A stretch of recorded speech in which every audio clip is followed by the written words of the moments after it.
Bonjour à tous et bienvenue sur la 3e édition de Radio Micmac, la radio qui parle de tout, mais pas de n'importe quoi. Nous entamons aujourd'hui le 3e volet de cette saga épique, mais je vous rassure, pour l'instant, aucun des chroniqueurs n'a succombé à la grosse tête ou à la corruption. Je suis, pour ma part, toujours en état de vous servir, et ce malgré ma popularité qui n'a cessé d'attirer des hordes de groupies de tout type devant la porte de ma sublime villa à Los Angeles. Car oui, mon train de vie est à présent digne du rockstar. Cependant, à la veille des vacances de Noël et dans cette période de grève, sortir cette émission n'a pas été sans peine, et sera, pour la peine, votre cadeau de Noël. Sur ce, passons tout de suite au programme du jour.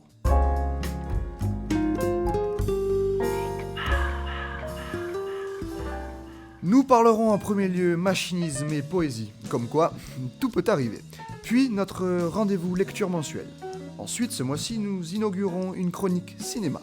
Puis la surprise du jour, puisque nous recevrons un invité iconique venu du froid. Et on terminera sur une petite touche musicale, nappée de sirop d'érable.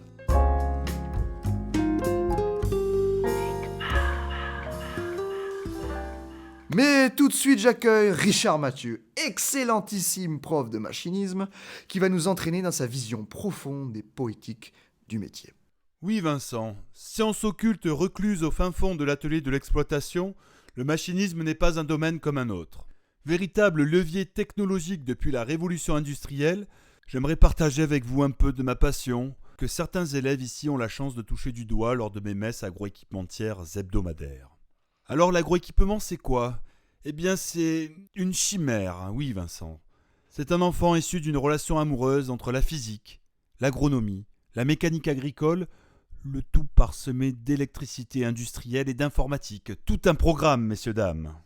Alors, pour illustrer plus concrètement le propos, je vous invite au voyage de l'itinéraire technique culturel de la production du blé dur. Bon, là, vous vous dites que vous allez immédiatement arrêter d'écouter cette émission sans intérêt où se mêle histoire, mécanique, agronomie, Star Wars. Non !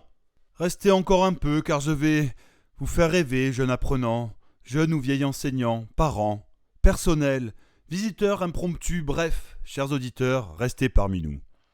Fermez juste les yeux et imaginez un instant une prairie jaunissante en fin d'été, quand sonne la rentrée et que les cigales chantent encore, alors que nous devons reprendre le chemin de l'école. Il s'agit à présent de savoir comment y implanter une culture, voire même la culture. Quoi de plus simple à comprendre, me direz-vous, dans un lycée qui plus est agricole ? Alors allons-y. Tout d'abord, la décompaction des sols. Cette opération s'apparente au relâchement de l'esprit. Des dents puissantes viennent fracturer les horizons sans les retourner, conservant ainsi la répartition naturelle de la faune et de la flore, et ne perturbant pas cet équilibre si fragile, car l'esprit qui lâche prise doit le faire sans perdre la raison. Puis on va travailler le sol, en surface, avec un outil à dents pour enfouir sur une petite profondeur les résidus de la culture précédente, qui disparaissent, mais vont se dégradant, fournir des nutriments pour la prochaine culture. Nous n'effaçons pas le passé, nous nous enracinons dedans. Rêvez, mes amis. Je vous épargne, pour rester correct, les passages réguliers de vibroculteurs pour faire des faux semis et donc limiter l'utilisation des produits phyto, bien entendu. Ensuite arrive l'étape du semis, disons début octobre à fin novembre. Nous allons implanter une semence sélectionnée dans les règles de l'art, en réglant le semoir en ligne, qui peut être pneumatique ou mécanique. Densité, écartement seront nos alliés pour réaliser cette opération. La culture implantée n'a plus qu'à profiter du labeur effectué pour à présent se développer. Seul facteur important, le temps. Le temps chronomètre et le temps météo, unique décideur en agriculture. Passons les divers épandages d'intrants azotés, car oui, la céréale a faim d'azote, faim compensée en général en 3 fois, comme nos impôts à une époque, avant d'arriver à la récolte. Nous arrivons en juin, il fait chaud et les examens sont là. Il est temps de sortir notre grande cathédrale mécanique, la moissonneuse-batteuse, à la barre de coupe de 6 mètres. Oui, 6 mètres. Battons la plante séchée, séparons le grain de la balle et cette grande dame parachève la récolte. La moissonneuse, c'est un peu l'appréciation sur le bulletin en fin d'année.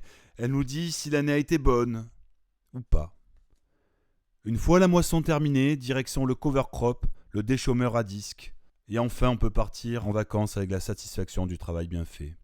Voilà, mes amis, ainsi se termine cette course folle au milieu des blés Et je vous laisse avec cet aphorisme agroéquipementier qui nourrira, j'en suis sûr, votre méditation. Roulement et glissement sont les mamelles de l'attraction, pour paraphraser Bobby Lapointe. Eh bien, cher Richard, merci pour cet aphorisme très inspirant.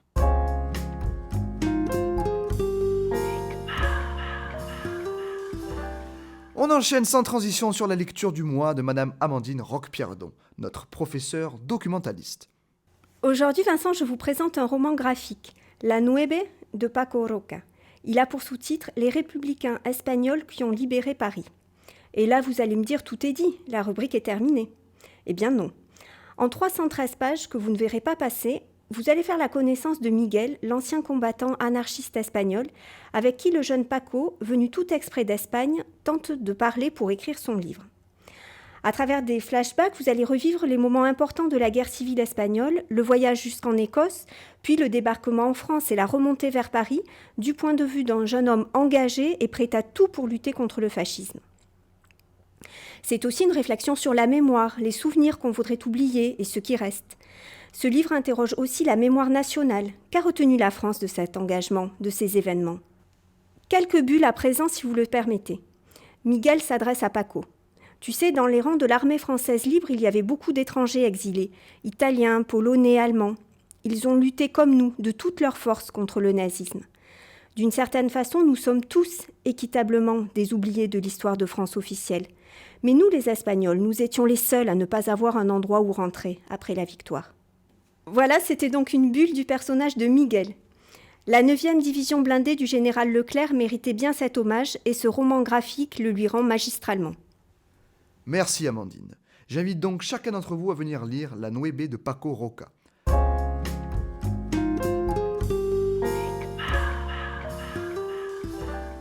Alors je suis un peu embêté car j'attendais des chroniqueurs qui, entre rhumes et mouvements sociaux, n'ont pas pu venir à notre rendez-vous.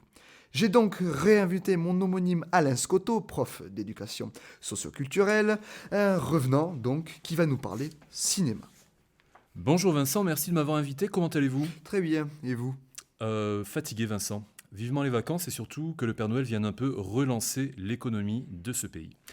En attendant, oui, je viens un peu à la rescousse de vos chroniqueurs fatigués eux aussi pour vous parler d'un cinéma qui, lui, vient à la rescousse du réel. Vous êtes prêt Vincent ? Je suis tout oui, Alain. Merci Vincent. Oui, je vous emmène donc au cinéma. Je voyais récemment le dernier Tarantino, Once Upon a Time in Hollywood. Hollywood. Holly quoi ? Hollywood, Alain. Je peux faire ma chronique Vincent ? Excusez-moi, allez-y.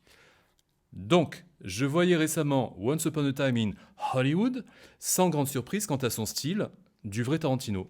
Des dialogues appuyés, des silences qui suspendent le temps, des fulgurances qui questionnent toujours des limites de la violence, leur postulat stylistique entre nécessité rugueuse et joyeuse complaisance. Je me délectais donc de son film qui nous immerge dans l'Amérique de la fin des 60s avec un casting qui sait reconstituer un univers, une période, sans plier aux injonctions esthétisantes de notre époque.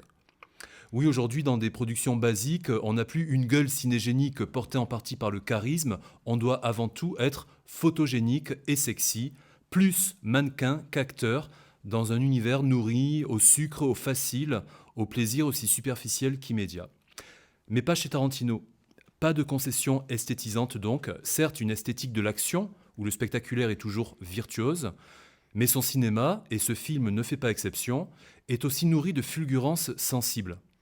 Ceux qui ont vu Kill Bill, par exemple, et qui s'étaient délectés de son mix de violence chorégraphiée, issu de l'univers du manga, des jeux vidéo ou du western, auront peut-être raté la magnifique question de l'amour, passion et fusion qui habite néanmoins le film, particulièrement éclairée à la fin par le sens de la fameuse prise des 5 points de la pomme, qui nous ramène droit à la tragédie amoureuse, pour qui prend la peine de décoder la symbolique.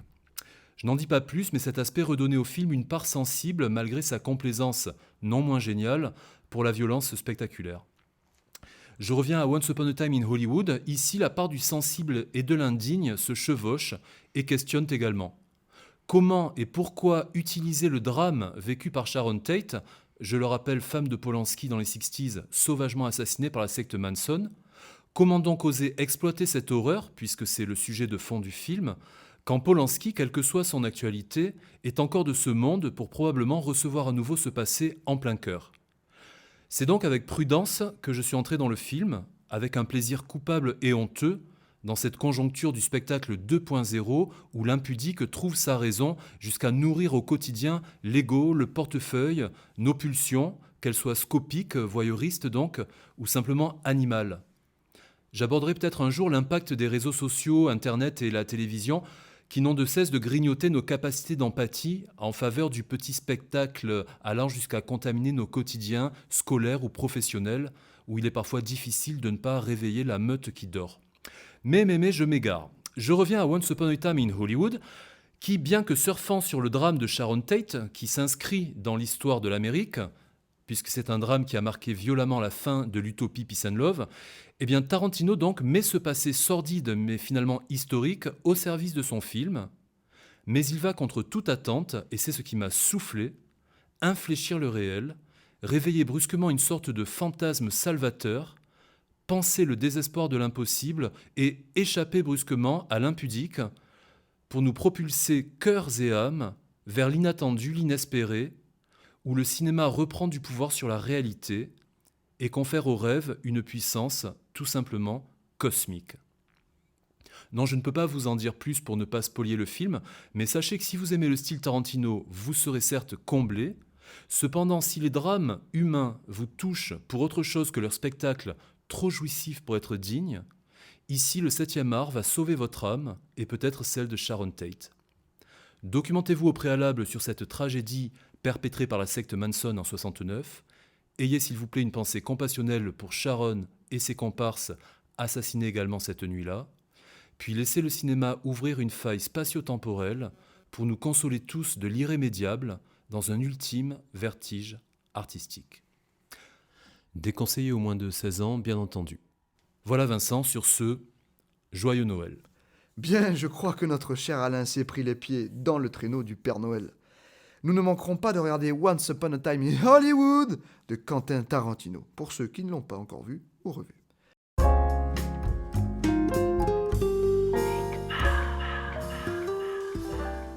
Et puisque l'on parle du Père Noël, devinez un peu qui est parmi nous.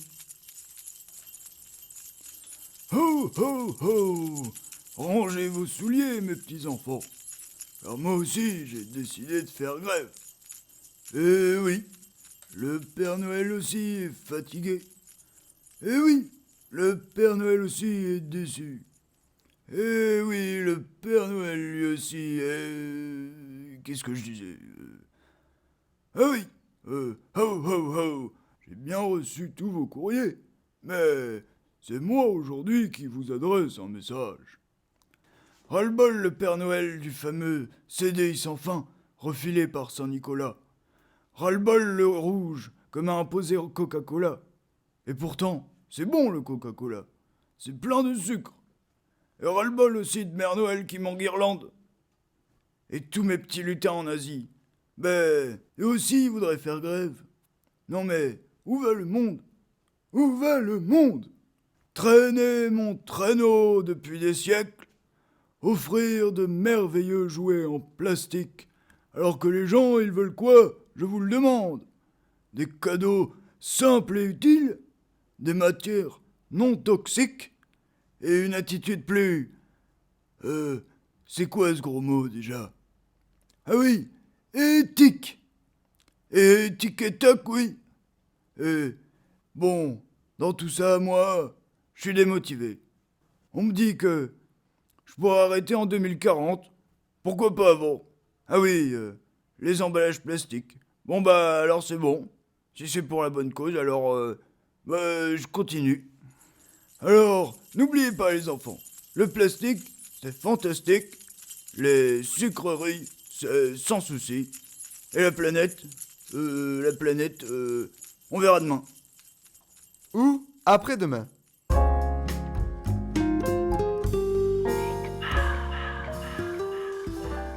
Nous passons à présent à ma petite chronique musicale, puisque comme vous le savez, je ne peux pas partir sans vous faire découvrir un groupe qui vous laissera sans voix. Aujourd'hui, je vous présente Les Colocs, groupe québécois farfelu, mais néanmoins génial. Créé à Montréal dans les années 90 et en activité jusqu'en 2009, Les Colocs sont composés à la base de 3 principaux membres, à savoir André Vanderbeest, André Fortin et Mike Sawatsky, respectivement bassiste, chanteur, guitariste et autres instruments divers et variés. A noter qu'il y a eu un certain turnover dans le groupe. Dès leur premier album, ils rencontrent un succès phénoménal au Québec. Leur style est très varié et dynamique, allant du rock à la country, et ils vont évoluer peu à peu vers un style plus musique du monde. Le morceau que je vous présente maintenant s'appelle « Passe-moi la puck », littéralement « Passe-moi le palais de hockey », expression québécoise qui veut dire en réalité « Donne-moi ma chance ». Elle est tirée de leur premier album éponyme de 1993. Alors, on écoute un extrait. Si j'avais le droit de voter, je voterais pas pour lui. Et alors me dit salut, pourquoi tu vis dans la rue? J'ai dit passe-moi à POC puis je vais en compter des buts.